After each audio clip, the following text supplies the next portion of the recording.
Okay, hopefully we are coming out live. Let me just check, as I always do, before I start rambling on. Let's have a look. So I think I'm all good. If the internet is working. Come on, internet. There we go. All right, I think we're all good. Let's have a quick look. Yeah, excellent. All right, so we are live. So welcome. Hopefully people will join us. We've been obviously doing these little chats each week, post the episode of the Bad Dog Academy. I've got the fantastic, wonderful Victoria Stillwell joining me this evening or this afternoon. Unfortunately, the others have had other commitments and they couldn't join. So it's going to be just me and Vic talking about last night's episode. So hopefully you've been tuning in. If you haven't, jump on board and watch the catch-ups on Channel 4's the app and obviously online. The Bad Dog Academy, you can watch series 1 and 2. They should be available on the Tinternet somewhere. But yesterday's episode was a really, really great one for showing just different problems that people have with dogs. So first and foremost, thank you for joining, Vicky, as always. I know you're super busy, so I do appreciate you coming on board. How's things going? What did you think about last night's episode? Well, again, another amazing episode. And, I know a little bit about what you all do and what Joe is doing and stuff. We kind of have an idea. And of course, with edits and stuff, we definitely, we see more of it. But then when you see it all done, yeah, and you see how, oh my God, this is so impressive. Yeah.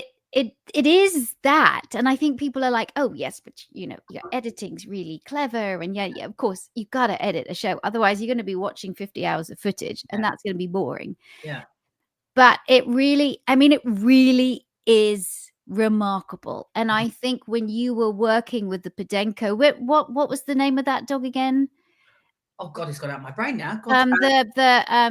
It had this real, and I mean, we call it obsession. Yeah. Because that's what it looked like with tennis balls. Yeah. And then, then it was all when you understood what the dog needed, what kind of dog that they had at the other end of their leash. Yeah, definitely. They were able to you were able to work your magic, which was incredible, but they understood. It's the same with Parker, but also with the French Bulldog. That hated the cleaning products. Yeah. We project so much of kind of what we think onto what the dog onto why. But so often, and I think, and I'm not dissing people at all, because this is the reason why we're experts and they're not, right? Because we look at clues, we find out what's really going on, and oftentimes it's not what the people think at all. Absolutely. And I think, obviously, so last night's episode showed 3 cases. There was Theo, the Podenco cross, some sort of bull breed, who had an obsession with tennis balls and also motion. And his owners described him with that all-encompassing label of reactivity. And the couple came to us because they were somewhat loggerheads about the dog's behavior, which is a really common thing I think a lot of couples experience, where one party thinks, this is fine, it's okay, and the other party doesn't. And a little bit of context. So Joe and Steve, absolutely awesome people. And Joe had owned dogs for a long while and Steve hadn't. So he got the dog and he said, I've never owned a dog in my life. He said, but the second he saw this dog, he was like absolutely like head over heels, which was fantastic. But he was very green in his understanding of dog behavior. And as Vic highlighted, these people aren't meant to be experts. And what happens is, in all the cases, they got themselves into situations which actually just was a little bit of a misunderstanding of who and what dogs are, which is really the messaging of the show. And our job is to try and enlighten them and to give them insight into what is actually going on with their dogs, to hopefully empower them and hopefully lead to their dogs having a better life. So with Theo, the Podenco cross, he was the dog that Sean and I worked with. And as Vic said, we obviously know when we're filming that Vic's working with such and such case and I'm working with another, but we don't actually have opportunity to necessarily work or see what the others are doing because of the format of the show. And the way that it's filmed is you've got two crews that are simultaneously filming two different cases. And obviously there's other things going on at the academy. So we don't always have privy to the individual cases. We obviously know a bit of background. But as I said, so the first time we see it is like the viewers, and we can, you know, it's incredible to see what the team does with the individual cases. We get a flavor of what's going on, but we don't see the whole story strung together. And that's why I said certainly last week's episode how powerful the messaging was. So from the point of view of, you know, where there is a conflict between members of the family, what do you do in those instances, Vic? How do you help people basically get on board with a distinct, consistent approach to dealing with a behavioural problem? First of all, I'm diplomatic. I really ask them what they need, kind of what is their ideal situation, or what would they like their dog ideally to do, right? And then I ask them, what do you think the dog wants to do? If you could ask or really think about your dog's needs, what would those be? And so by doing that, I have a better understanding of everyone's individual needs and wants and their vision, including the dogs. Yeah. And then I can try and get them on the same page. Yeah. Understanding each other, because the dog needs to understand that Theo was so confused and really not getting any guidance or support. Yeah. From his family, that he was just at sea. Yeah. So that's how I do it. And it's all about, all right, let's write down your needs and wants. Let's write down Joe's needs and wants, or whatever. Sorry, was it Joe's needs? Yeah. And Joe's needs and wants, Steve's needs and wants, the dog's needs and wants, and let's see what matches. Let's see what's really different. And let's see if what Theo needs and wants is going to be close to what you need, and let's try and understand him better. That's how I do it. And it's very clear. Yeah. Very clear. But again, Kamal, when you sit with people, actually, I have to say, watching you yesterday, you were a bit more on the nose than normal. Normally, you're always kind. But normally you're a bit less direct. Yesterday, though, you were direct. And I was like, oh my gosh, they absolutely need to hear this. Why was that? Because in that instance, because of there was obviously several things that were going on. And obviously the big thing was there was an urgency to the case. They felt that the dog could be a bite risk. There had been some instances prior to the dog academy that they were concerned about that had started to raise red flags with the dog and the relationship. And they were genuinely concerned that the dog was going to do something, you know, not because he's a nasty, bad dog, but because out of frustration or redirecting, that could be really damaging. And obviously we live in a society, certainly in England and America, where the dog behavior is really heavily scrutinized, and they don't always get the benefit of doubt, really. It is really, it can be quite really contentious. So and because of Steve's wouldn't say he was just a little bit in denial about it. It was like, right, we need to really get you guys on board, and I'm going to really tell you some home truths, not because I believe the dog is a bad dog or a nasty dog, but because if you don't treat this with the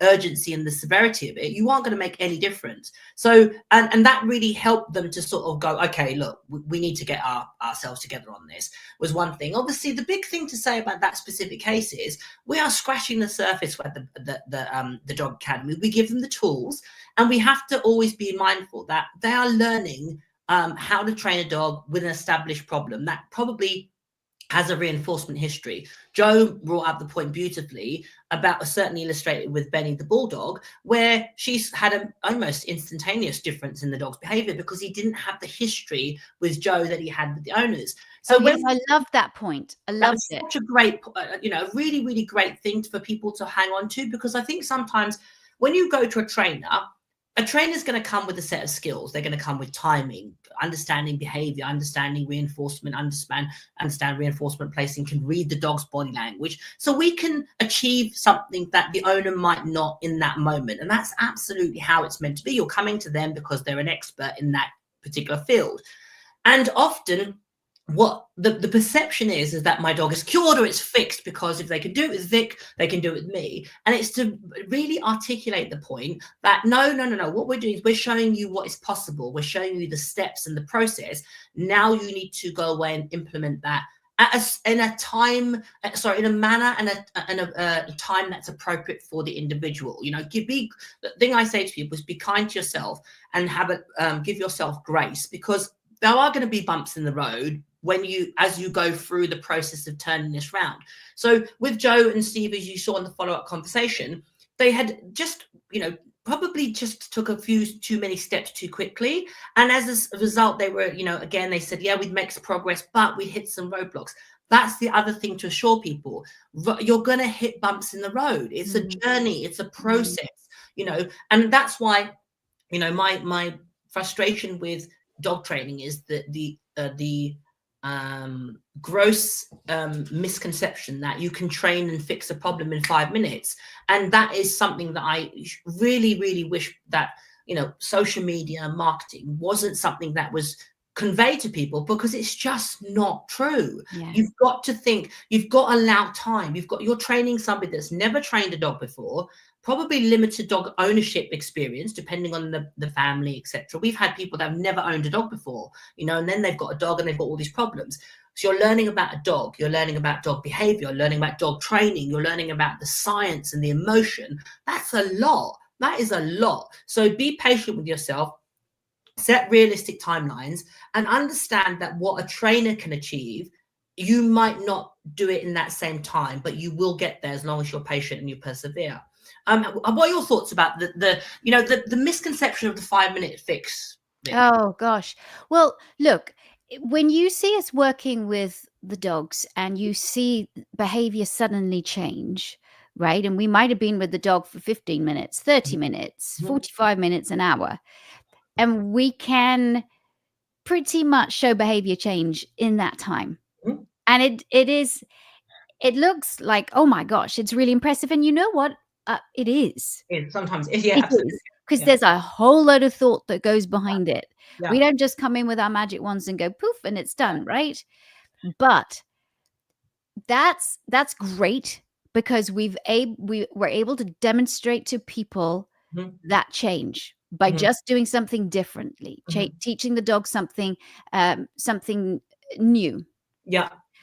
But in order for that to stick, they have to work at it.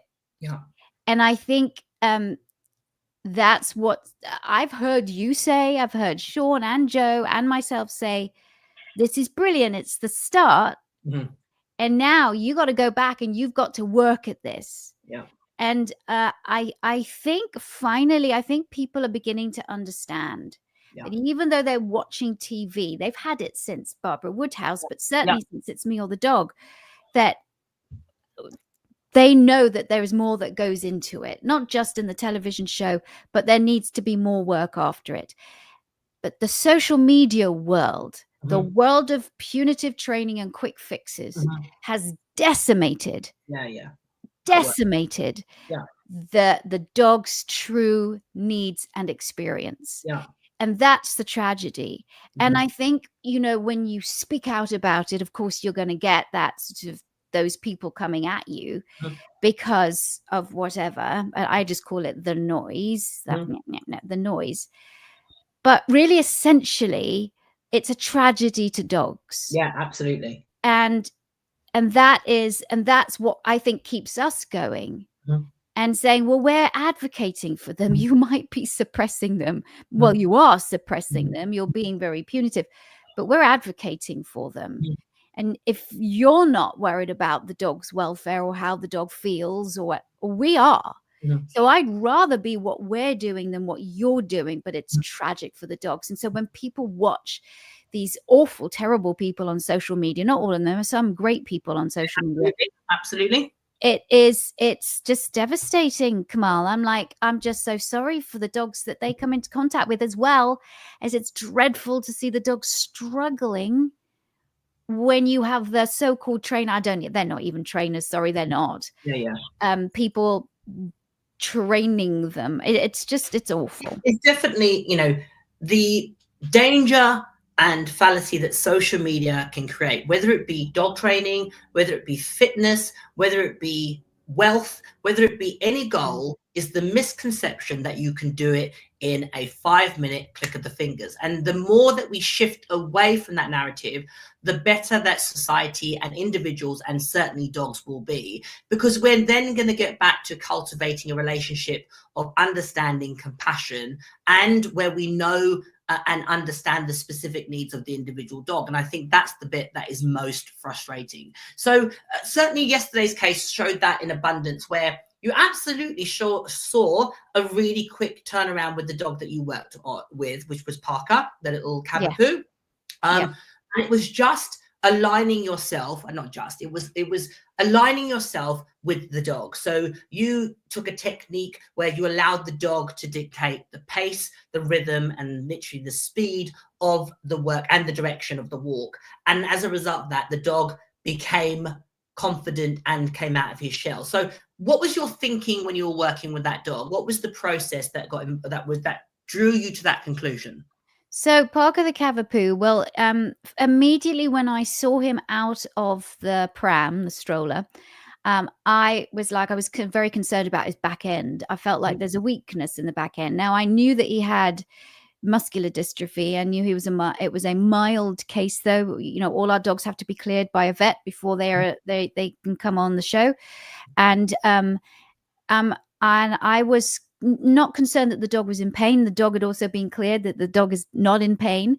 And I made sure that this was the case, because he runs around at home all the time and is absolutely as happy as anything, but displays this really hunched over behavior. But there's no doubt about it that because of a very mild case of MD, he is a little weak in the back end. Here's what I think happened, and we kind of touch on it, but here's what I think happened. I think they both work, and so they're very responsible. They have dog walkers. They have another dog in the house as well, and so they have dog walkers come and walk their dogs. And there are multiple dogs in this dog walking, maybe 2 or 3 others. And I feel like Parker, because of the weakness in his legs, he can't go as fast as the other dogs are. And maybe that leash got tangled. Maybe a dog had a go at him. But I feel like Parker was just always left behind and couldn't keep up. And eventually one day he just went, I'm done. I can't. I can't. And that's what I was going for. So as soon as I made sure that the muscular dystrophy wasn't causing him discomfort or wasn't causing him pain, I thought, something has happened to him. And indeed, showing him that actually being on the lead is absolutely fine. You're safe by having a very long line. Of course, you can't do that on the street, can you? But you can do that in other areas. But by having a long line, also walking on grass as well, that might be a bit more comfortable underneath his paws. That just changed him. And he felt so much more confident. And then his dads that were not pulling and were not using food, because here's the thing, Kamal, and I know that you and I have discussed this before. Food is fine and food is great for many things, but we create sometimes a lot of conflict, especially with fearful dogs, around food.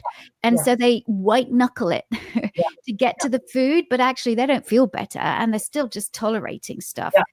So we didn't use, when they were like trying to get him out with food in the beginning, in the video they showed in the beginning, that wasn't working. So just getting rid of that and allowing Parker to walk and take the lead, follow them to begin with. And then you could see he started to walk beside them. And then he took the lead. He was like, I'm not surrounded by a whole load of other dogs. I'm not getting trampled on. Nobody is making me go faster or pulling me. And now I feel good. And that the thing that I loved is when he started putting his nose down and started becoming curious and interested in his environment. That's when I knew we had him. And so I was like, if no more dog walkers for now, certainly no multi-dogs, but or if you are going to have a dog walker that comes and walks your other dog, when you feel it's time and Parker tells you it's time, then just him and their other dog with the dog walker. And that's what happened.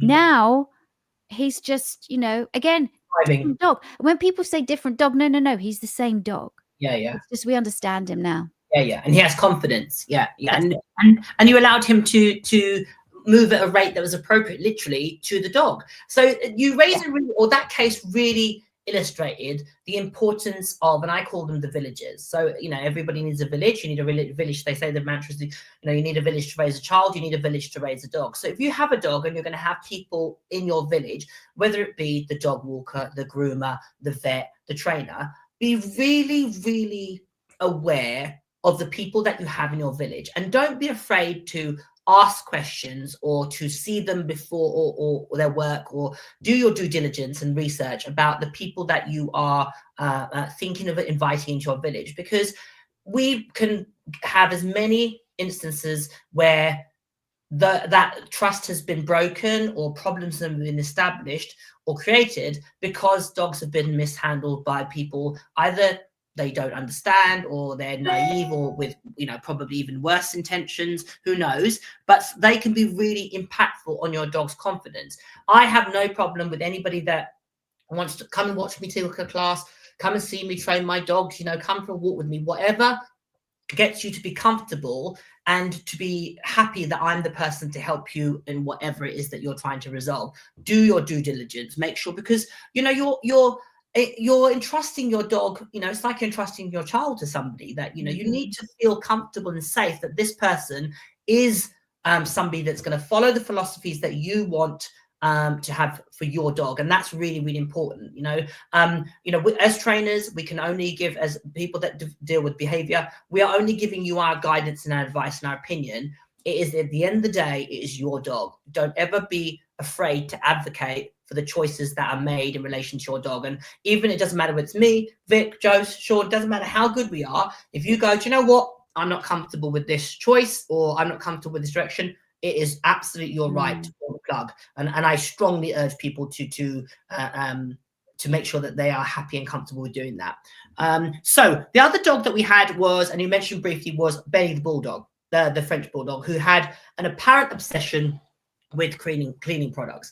And when Joe did what Joe does best, she dialed into exactly what was going on, and she literally worked Joe's magic.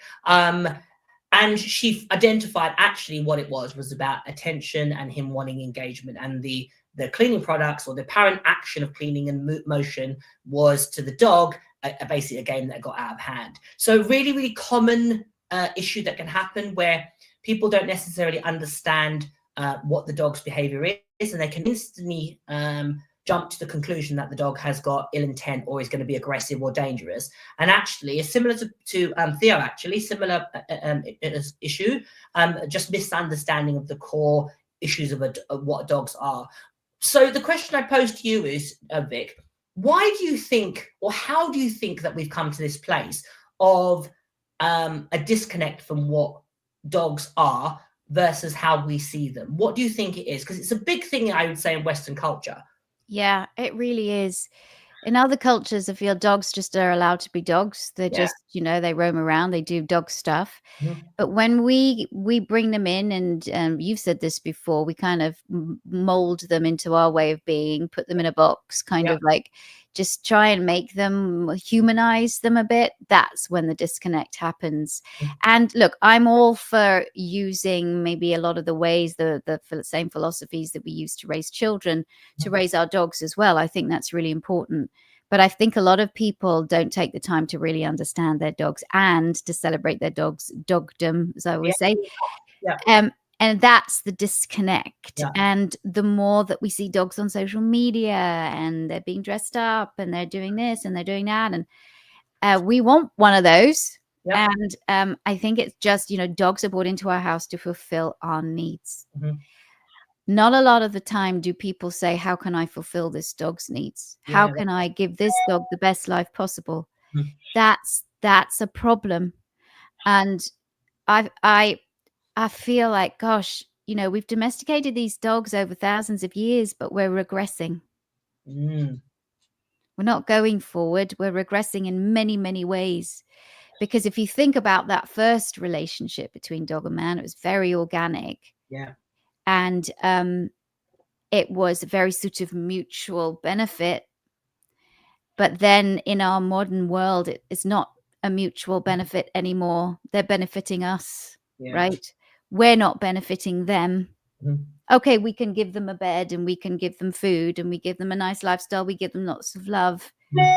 And that's fine. But unfortunately, dogs need more than that. And that's why you're seeing so many anxieties. That's why you're seeing dogs with so many human problems. They're human problems, Kamal. We know. They're not dog problems. They're human problems now that dogs are suffering with. Right? There might be some stress when a dog's on the street and having to find food, or there might be that. But what phobias, repetitive behavior, separation issues, anxieties, what's that all about? That is a human manufactured issue because they're living with us. That's such an interesting point that you made there, which is we can again how we raise our children, how the choices that we make is a great philosophy to follow when we apply them to dogs, i.e. compassion, kindness, advocating for them, listening to them. But we also have to understand that they are a dog, and dogs have very specific needs. They need to, do dog things, and understanding that isn't the thing. The misconception is that if I view my dog as a dog, it's a lesser than, or it means they are less than. No, it's exactly, they're a dog. I should understand them. It's no different if I had, a dolphin or a lion or whatever. I need to understand what is it that this specific creature needs to be happy. It would be like if I said to a dolphin, well, you're going to have to live and sleep on a bed in my living room. Well, it's going to be really counterproductive for that animal's existence. So we need to align ourselves very much to what they are, and not view it as a second option, but to looking as there's the first option for that specific animal. And I think, as you said, we're seeing more dogs with very human-esque issues. And like you say, if we got back to more grassroots dog ownership, of accepting them for what they are. And a big thing is, I had this conversation with somebody yesterday about the misunderstanding about social interaction with dogs. Two dogs meet in the park. One dog jumps on the other dog's head. The dog says, "Can you stop doing that?" And just snarks at them. No, really appropriate communication. Dog that snarks is deemed as reactive, and the person now has an established, "Oh my God, my dog's aggressive." The person gives them, "Oh, your dog's da-da-da-da," because there's a misunderstanding about their dog actually being socially inappropriate and the dog communicating really, really effectively. And it all gets blown out of proportion. Next thing you know, we have a person with a stringent behavior modification plan in place for a dog that actually was behaving like a normal dog. And that's the bit that we need to sort of be really explaining to people, because the amount of dogs that I deal with that come to me with supposed reactivity issues, they're not reactive at all. They're just being dogs. Exactly. So how do you get that across to people that you work with? I just, I tell them, I want you to really think about it. Dogs are not allowed to shout. They're not allowed to shout. They're not allowed to make mistakes. Mm-hmm. They're not allowed to do really dog-like things. They're not. And a lot of this barking and this blah, blah, blah, and I got to stop the barking and everything. It's the dog shouting, right? So it's for me, that Justin Sherman's, she has this wonderful thing of when she says, right, if you brought a lion into your home, mm-hmm. you would really treat it like a lion. I think you would respect the fact that it's a lion. Yeah. And you're not going to dominate that lion. Yeah. You're going to hopefully you're going to be safe with this lion, but it's a lion. Yeah. But with dogs, and I'm not doing her justice, but with dogs, it's like we don't respect their dogdom. We don't respect them as dogs. And like we do the lion. And yeah. regardless of what training you do with the lion, it's still going to be a lion, isn't it? Yeah, absolutely. And regardless of what training or how we mold dogs to fit into our lives, it's still going to be a dog. Mm-hmm. And you know what? And I was talking to one of my colleagues yesterday. I love her. And she just said, do you know what? Sometimes having dogs, it's just crap. They're dirty. They impede on my life. They're smelly. Yeah. They do all of these things I don't like. Yeah. And they stress me out. They cost me a lot of money. Yeah. Why? Like, really, having a dog, it's a bit of a bind, isn't it? And this is like one of the top trainers. But she said, I wouldn't change it for the world. Yeah, absolutely. Because I love all of it. Yeah. But that's really, and I was like, oh my gosh, you're so right. Yeah. People have this idea of like, we're just going to, take the dog for lovely walks. It's going to come on picnics with us. We're going to travel. We're going to do all of this. And then the dog comes in and it doesn't fit what they had thought, because it's smelly, because it's peeing everywhere, because the hair's going everywhere. So now everybody wants a hypoallergenic dog and all of this stuff. Having a dog can be messy. Yeah. And I think that's kind of what we need to get through to people, is that it's not like Lassie. Yeah. Or Rin Tin Tin. Yeah. You got to work at it's part as a member of your family, and just as like people and your toddler shits and pees and pukes and does all of that kind of thing, leaves mess everywhere. Your dog's going to do the same. So that's maybe that doesn't help people. But... No, but it's such a valid point. I think that, like you say, we don't give them enough grace. It's like, we all have moments where you think, oh, for God's sake, bloody dog hair, or oh God, did you have to jump at me in that moment when I've just got out to go to work or whatever? It's like, oh, for God's sake.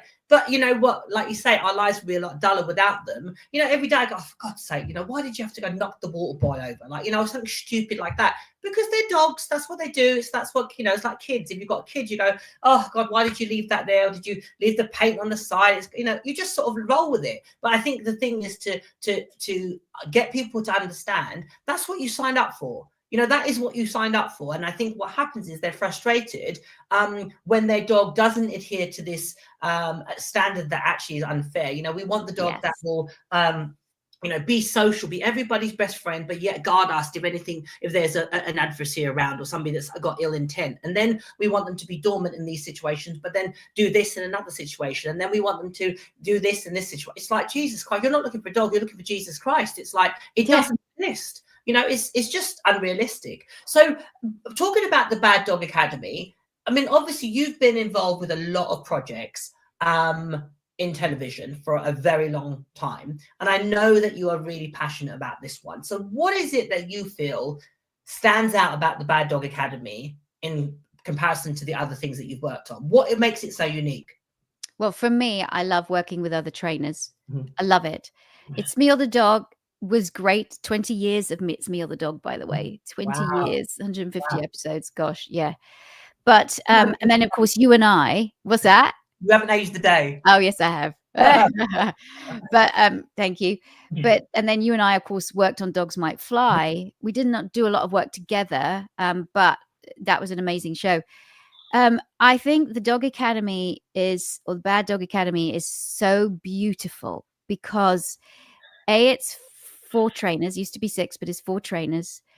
And we're really talking about relationship. Plus, not only are we addressing that relationship between dog and person, we're really showing them misunderstanding and teaching the dogs in real time a different way to feel, to be, by teaching the people how to handle their dogs. Mm-hmm. And you can say, well, you did that on It's Me or the Dog. I feel like this show is so beautiful because it goes into it a bit more. It like really looks at the relationship a bit more.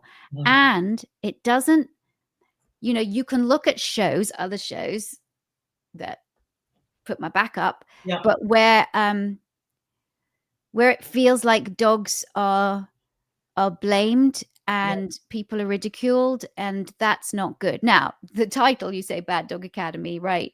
And of course, we've talked about the reason why it was called that. Not our favorite, but there it is. But we know the blame should not be put on the dog, right? And I think that's what I think this show advocates for dogs' well-being and their welfare better than any other show that I have done, that I've seen, or that's out there. Better than anyone. Yeah. And do you know what I love about it is it really does. And obviously, It's Me or the Dog has been on television for literally 20 years. I mean, it's phenomenal, that level of success, and to be So in a really, television is a tough gig, it's a tough business, it's fickle, so to have that, kudos to you. But the thing that I think is specifically unique is it tells the story about the human and dog relationship, which I think is so beautiful. And for me, that's, as I said in our previous conversations, that's what really intrigued me and drew me to the project. It allowed that story to be told. I mean, last week's episode was absolutely, an illustration of that, where it really delved into the human and dog relationship. That ultimately is what all of us are trying to, irrespective of our methodologies, we're all trying to help people have a better connection and relationship with their dog. But the choices and how we get that is obviously, down to the individual. But we are all trainers are trying to help people have a better life with their dog. We want them to have the life that we have with our dogs, hopefully, where we have them when they take up and they engulf our life and, they dictate our life and the choices that we make, but none of us would be without them. Mm-hmm. And I think that's what we want for all the people on the show, is to have that same joy. And a lot of them come to us and their relationship is at breaking point.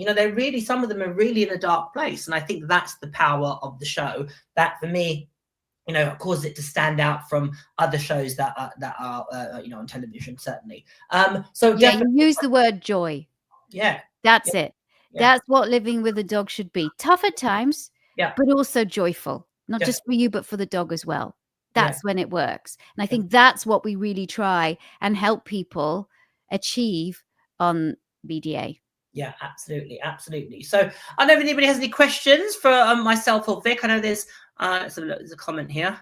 Who says, my dog likes rolling in poo. I let him. I tell him, well, he's cute. Yeah, absolutely. Well, that's one way to do it. I have people that take photos of it and put it on social media. So we all have our different things. But I call it the doggy Chanel. Yeah, they like to rub themselves on it, and there's lots of reasons why. Or what the scientists think the reasons why dogs roll in poo. Absolutely. Maybe it's to cover their scent. Maybe it's to spread their scent. Maybe it's just because it's really fun and they like it. Exactly. All the above. All the above.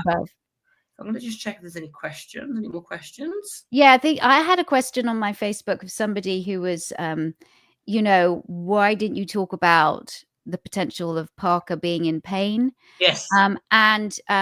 I definitely addressed it. Mm-hmm. I addressed it. And of course, again, we have to we have all dogs vet checked before they come on.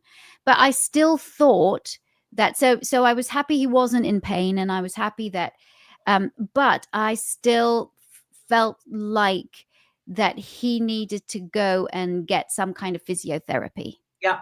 And so I gave them different people that he could go and see that could actually work on that back end and just make him feel a bit more comfortable. Yeah. So I think that's important. And as you've said before, is that, after the show, sometimes we might go see these people. Sometimes we'll just do a Zoom, but we will give them resources. And I think that's important. We don't just go, all right, bye, see you later. No, that's a really good point, because I had people reach out to me asking about, what was the aftercare for Parker, and as I knew that there had been aftercare, and I thought, I'll let you speak to that point. So that's a really, really good one. Sharon Jones says, loving this conversation. Thank you. We do appreciate it. We appreciate all the support that we've had for the show, and obviously these conversations have allowed you to get a little bit more insight into how the show is formatted, what level of interaction and training we do have with the dogs, and obviously the post-show, what we do to support them, and how we do stay connected with them. Jo, she has great relationships with some of the people from the shows. Yeah, she really does. I've had people connect with me, etc. So it isn't that we just go, right, that's it, we're done, and we wash our hands. We're there to support them throughout. So definitely, and that I think is a testament to the power of the show. So I don't think there's any more questions. I think we're all good. So that was, let me just make sure before I, no, I think we're all good. But for those of you that joined, thank you very much for your questions and obviously watching and feel free to share this video anywhere that you feel fit. Let people know about the show. Oh, hang on a second. There's 2 more comments here. Love the show. It made me think about why my dog behaves a certain way. And that, Denise, is really what we want, to exactly. Get just look at their dogs a little bit more differently, to be honest. So fantastic. One more comment. Catherine said, "Love the analogy last night, Kamal, about the couple who are learning to who were like learner drivers trying to drive a Ferrari." Yeah, absolutely. It was so good. I was like, yes, yes, that's exactly it. They so were. And when you told them that, they got it. Yeah, they really got it. As much as they were like, oh, we don't want to be like, but they were. That's what they were, and they did have a Ferrari. And you both tapped into the fact that this dog was a Ferrari, and you gave the dog what it needed. Yeah, I was like cheering all the way through watching that. He was such a trainable little dog. A lot of dogs, don't get me wrong, he was a lot of really, really intense little dog, but he was phenomenal. And as I said, you know, the progress and journey with that dog is going to take time. So if you have a dog like Theo, allow yourself the grace to, you know, sometimes you're going to have good days and you're going to have bad days, and it's all part of the process. Because the thing I say to people with, you know, with my reactivity community is, these dogs are going to take you on a journey that you couldn't even imagine, and the doors and the opportunities that will open up for you, mark my words, it will take you to a whole new level of dog ownership if you're willing to embrace the challenges. And it will be, you know, not always going to be plain sailing, and that's part of dog ownership. It's not just a linear state of progression. There are going to be ups and downs, but you know, it's very much about the destination. It's very much about the journey and not the destination, and that's something to really, really hold on to when it can be challenging. But no, thank you very much for your points and questions. I know Vicky's busy, and she's graciously given her time up today, so I really do appreciate it. Tune in, Channel 4, every Thursday, 8 p.m, The Bad Dog Academy. Still have another 3 episodes to go. Check them out. We are super proud of the episodes that are coming, and we thank you all for your support and your kind comments. All the best, whatever you're doing on this bright Friday afternoon. Enjoy. Take care, everybody.